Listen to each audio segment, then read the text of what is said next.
Good morning, everyone. Thank you so much for inviting me for this presentation.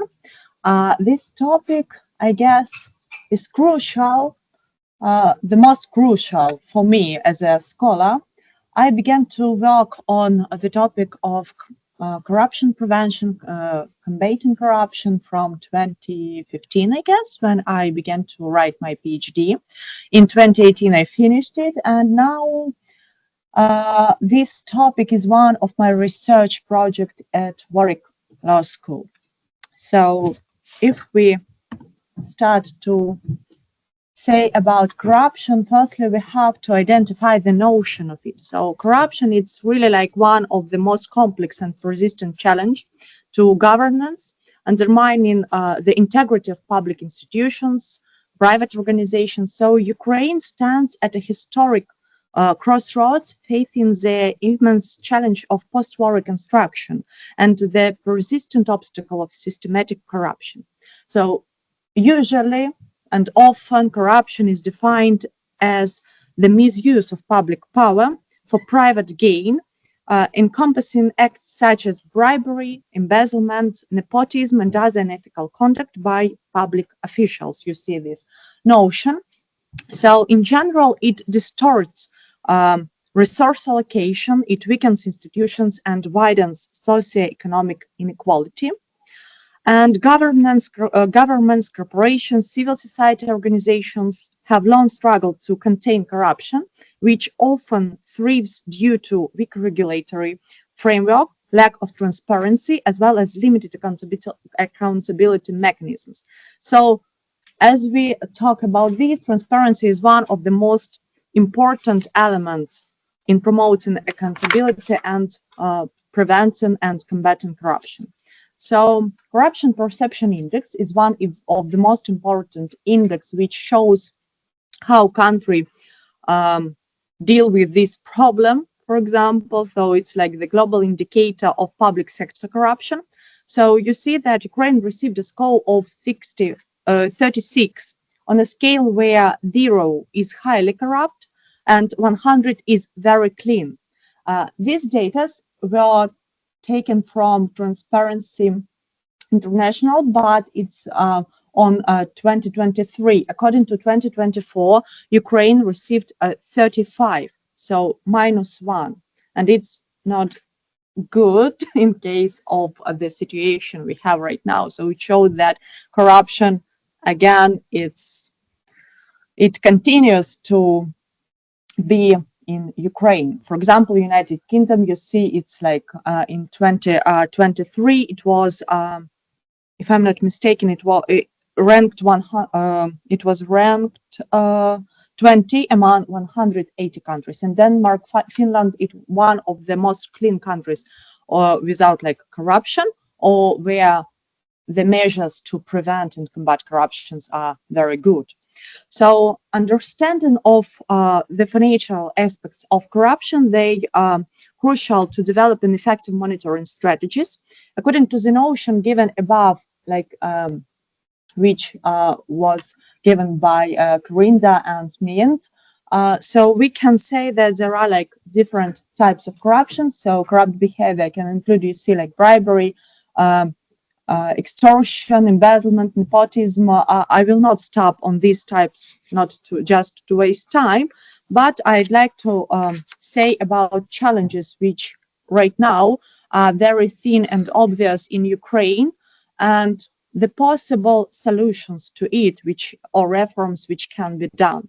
So the biggest problem that corruption has long plagued Ukraine, with its roots deeply embedded in state institutions, business practice, and political system. So structural factors due to which corruption remains in Ukraine were identified as follows: strong oligarchic influence in the national parliament. So when legislation is shaped to serve elite interests, citizens may perceive governance as a tool of self-enrichment rather than public service.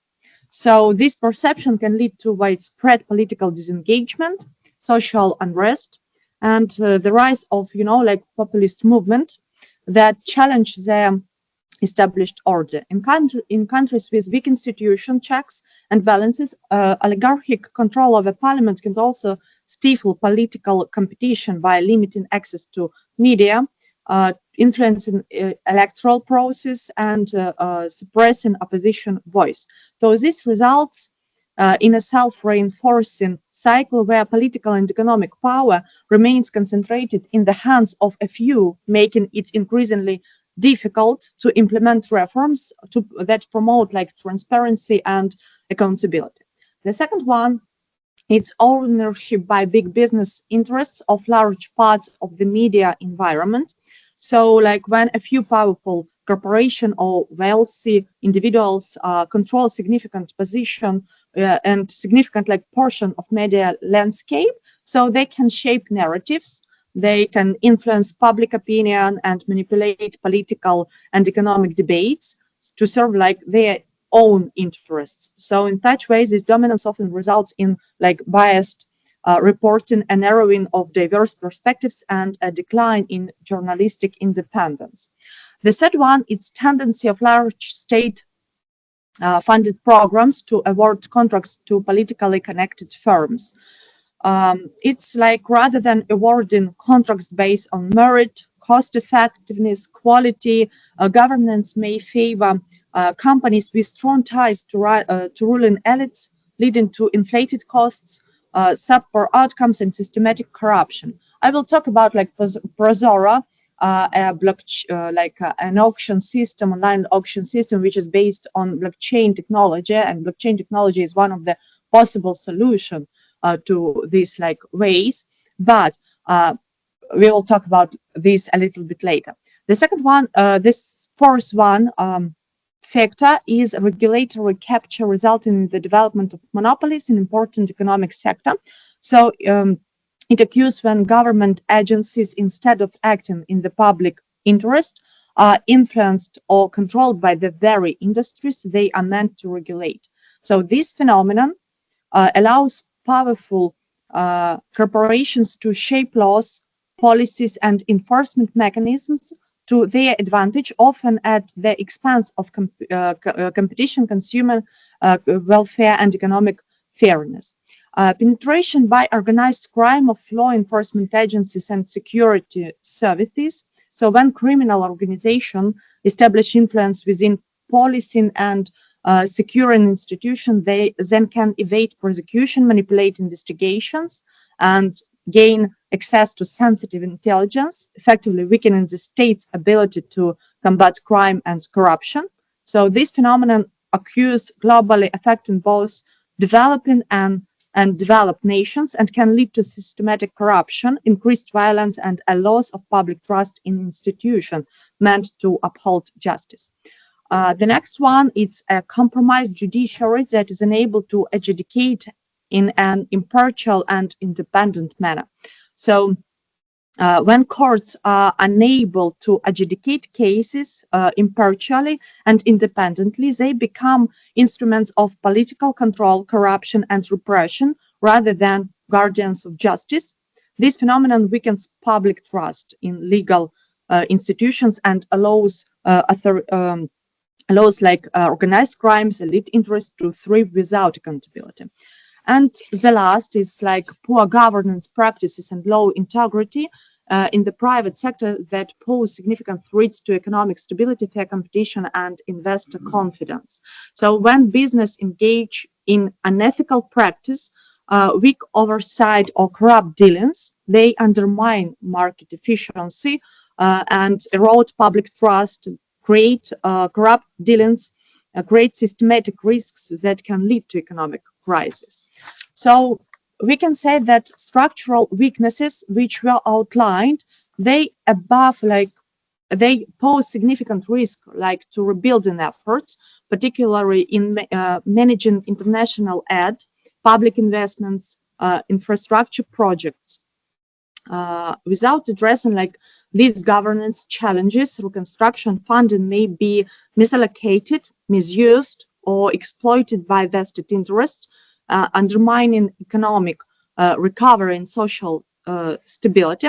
So in such case, yeah, okay. So in such case, post-war reconstruction presents both like opportunities and challenges, and risks, we can say. So without like proper oversight, large-scale financial aid in infrastructure projects could become like avenues for fraud and misallocation of funds. So the influx of international aid, estimated to be in the hundreds of billions of dollars, necessitates robust governance mechanisms to prevent the misuse of resources. Lessons from past reconstruction efforts in the post-conflict nations, they highlight the importance of stringent anti-corruption measures in ensuring like aid effectiveness and sustainable development. To achieve meaningful transformation, Ukraine must adopt like a multi-pronged approach to tackling corruption while rebuilding in economy and infrastructure.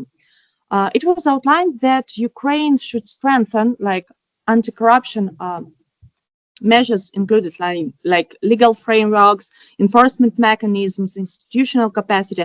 But such measures, they are not just an ethical imperative, but a strategic necessity for Ukraine's long-term economic stability and international credibility. Of course, many like efforts were done in 2014 when many new agencies were created, courts were created, but unfortunately it wasn't like very efficient, we can say, and it has its own like challenges. So the first list of possible reconstruction key strategies could include like strengthening institution and rule of law. So for Ukraine's post-war reconstruction to be successful, strengthening institutions and reinforcing the rule of law must like be a top priority. A transparent, accountable, and independent legal system, like it's essential for its combating. So historically weak judicial independence, bureaucratic inefficiencies, political interference have hindered Ukraine's ability to enforce laws equitable and hold public officials accountable. So addressing these structural weaknesses is crucial for building a resilient and democratic society. And the first like sub measure, we can say, it was like enhancing judicial independence and expediting legal reforms. The court system will be like key in adjudicating any disputes which are related to the potential misuse or misallocation of construction funds, as well as for prosecuting those suspected of misappropriating resources. So for Ukraine to recover and rebuild effectively, it is crucial that the judiciary operates free from political interference, with judges who can adjudicate cases impartially and without fear or retribution. So it is like crucial to review and update legal frameworks to ensure that anti-corruption laws are stringent and effective, and that they apply equally to all, including high-ranking officials.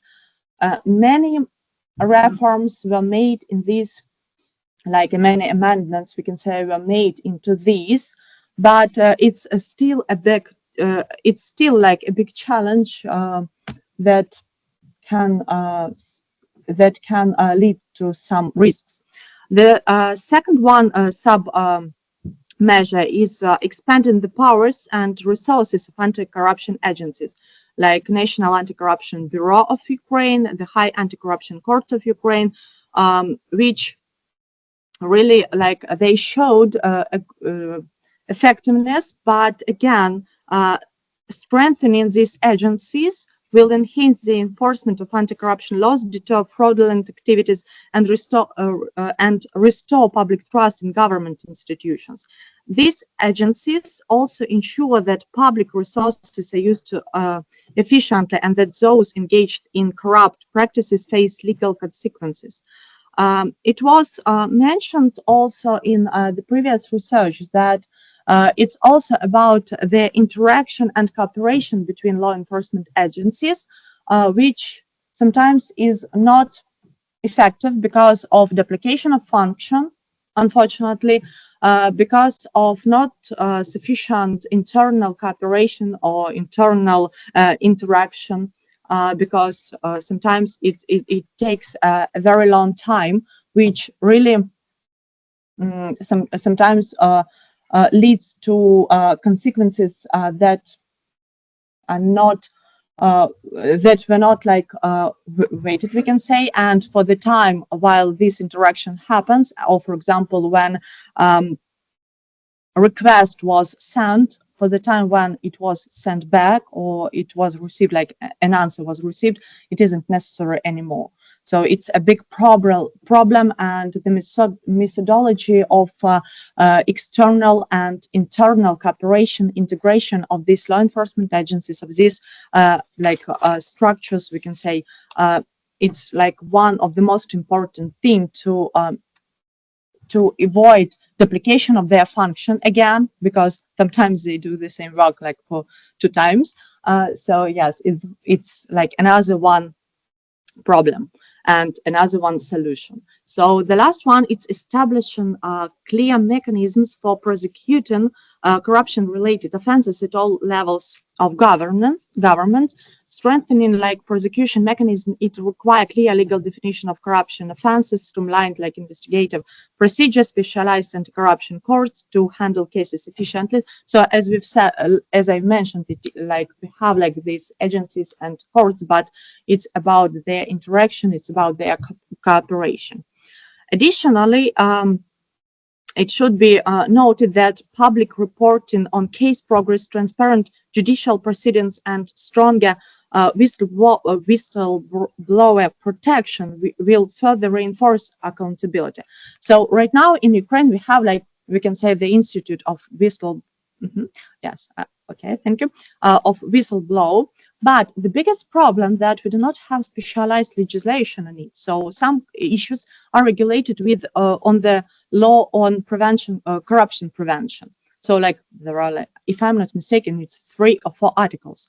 Yes, there are guarantees that they can't like be, for example, like fired, or in the labor code there are also like some provisions, but there is no unified legislation which can unified law which can protect and give them guarantees. So sometimes it can also like lead problems of their role and their reporting, we can say. The second key strategy is enhancing transparency and accountability, which is critical for curbing corruption, restoring public trust, and fostering good governance. So I will not like stop here to in detail because of lack of time. So it's like open contracting and procurement practices to ensure public oversight of reconstruction projects. So as I mentioned, like Prozora, sale like e-procurement system to enhance transparency, yeah, which is like built on blockchain principles. But again, there were some of cases, for example, I'm not sure, I do not remember correctly how many leather drumpels were bought according to this system for shelters. It was like a huge scandal. So with this, so yes, blockchain system, it helps to coordinate these problems, but sometimes it's not like, it's one of the way and one of the element of this.